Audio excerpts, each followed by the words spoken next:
Are we alone? Is Earth really the only planet with life, or is something else out there? Here's investigative reporter Shelby Myers with a story that just might make you rethink everything.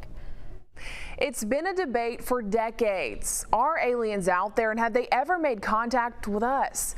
After 45 years of keeping it a secret from his own family, a Gulf Coast man's declining health has given him a reason to write a book and leave his legacy.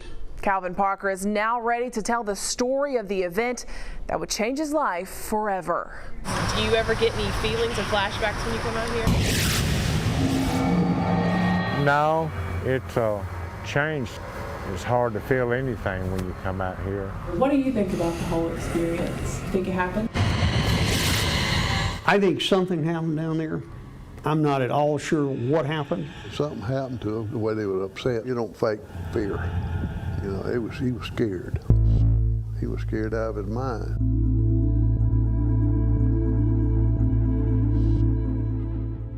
In 1973, Calvin Parker was 19, a hard worker who just wanted to build a home and raise a family. But those plans would be derailed during a fishing trip in Pascagoula. A real bright beam appeared all over us, but it kind of blinded me for a second, and when I got my vision back, I seen three bulky looking creatures coming toward us. Parker will tell you, because of this night, he's spent the last 45 years in hiding, scared to face the curious and unrelenting public eye.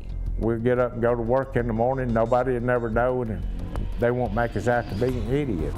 But after suffering a stroke and having 2 open heart surgeries, in a rare interview, Parker is recounting to me the night that changed his life. And we pulled up and I noticed there was posted signs there. And I said, Charlie, you know, maybe we don't need to go fishing here. He said, no, that's fine. And that's when I noticed some blue hazy lights reflecting coming across from my back, out across the water. So I stood up thinking that I was going to go to jail for trespassing. Just north of where Ingalls Shipyard now sits, Parker and his fishing buddy, 42-year-old Charles Hickson, would do anything but fish that night. I seen 3 bulky looking creatures coming toward us, and they was probably 4.5, 5 foot tall. They built like football players, but I noticed they kind of moved mechanical wise, and they was floating off the ground. By the time we stood up and turned around, they was there on us all at one time. So 2 of them got a hold of Charlie, 1 of them got a hold of myself, and instantly I felt like that I just got relaxed. Parker claims he and Hickson were levitated into the spacecraft. There was an examination room, what I call it, and the old big ugly creature that brought me in, he took me and laid me on an examination table, and he just backed up out of the way. I couldn't move or anything.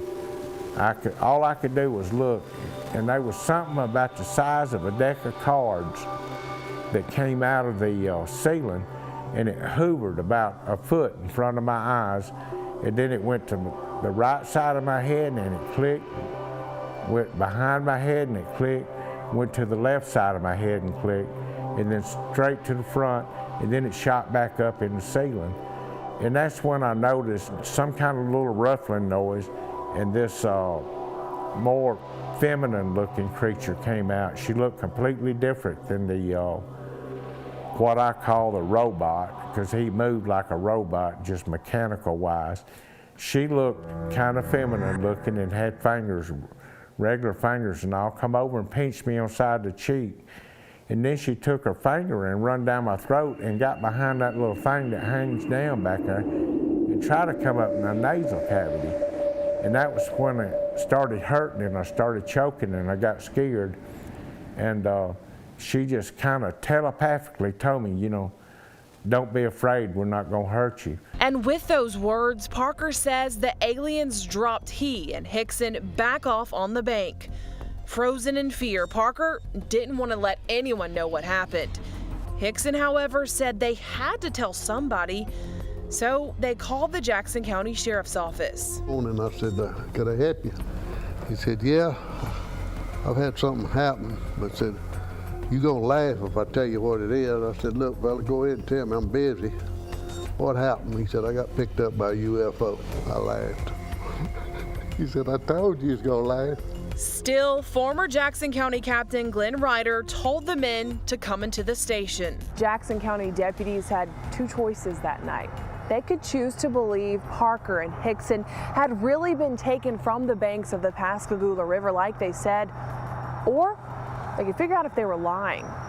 So deputies stuck a secret tape recorder inside an interrogation room back at the station, and it's what they heard on those tapes that made them believe the two were not lying.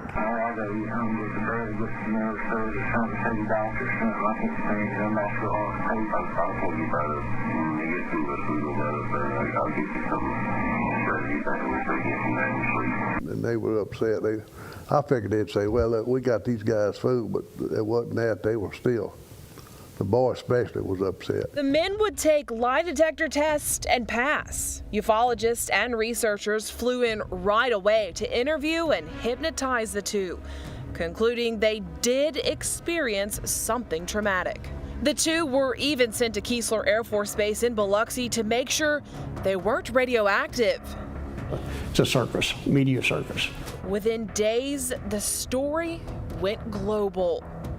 After the two were checked out, former WALA TV reporter Rennie Brabner caught up with them. Up at the emergency room door, there's a line of sheriff's cars out there.